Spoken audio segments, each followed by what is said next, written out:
Hi mga te, for today's video nga pala, pupunta tayo sa Mulanay, Quezon, sa bahay ng aming lola. Pupunta kami dahil kasal ng aking Tita Rose at Kuya Paul.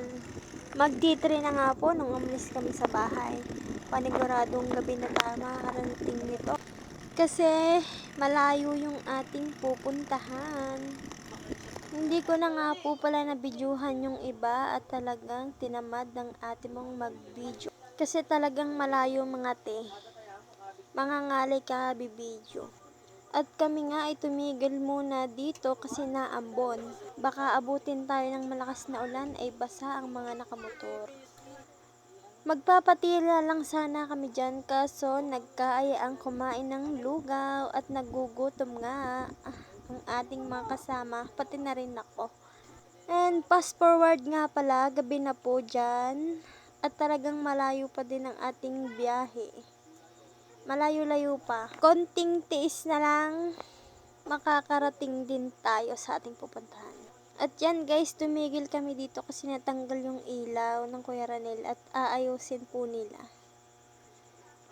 Fast forward guys, lumipat ako ng sasakyan. Dito naman ako sumakay sa motor ng Ninong Edward.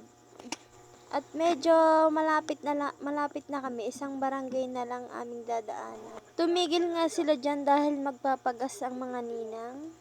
At sabi nga ay umuna na kami, kaya kami ay umuna na nga. Okay guys, malapit na tayo.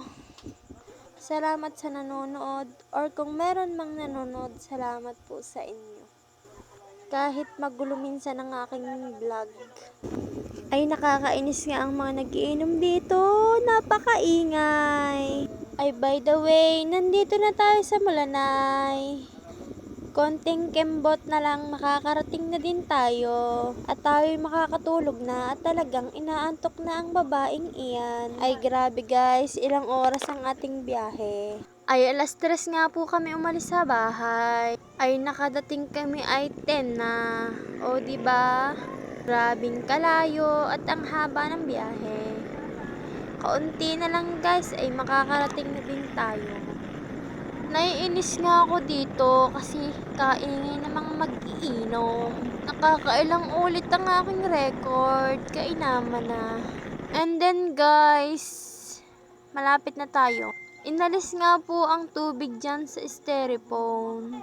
At mabigat po iyan ay paahon po ang aming dadaanan. Ay grabing tarik ng daan dito guys. Buti kami ay nakaahon.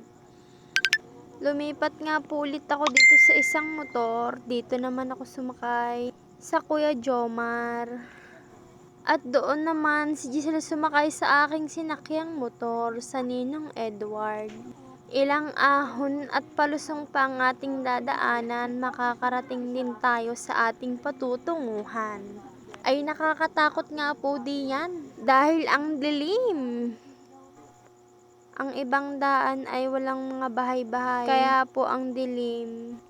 Yan guys, fast forward, tinamad mag-video ang ate mo kasi ngalay na. At in-stop ko din po ang pag-video dahil ako tinatakot ng mga dito. Baka daw kung anong mabidyuhan ko. Yan na guys, nandito na kami sa wakas. Makakatulog na. Salamat sa Diyos at kami ay nakarating na. Bye guys!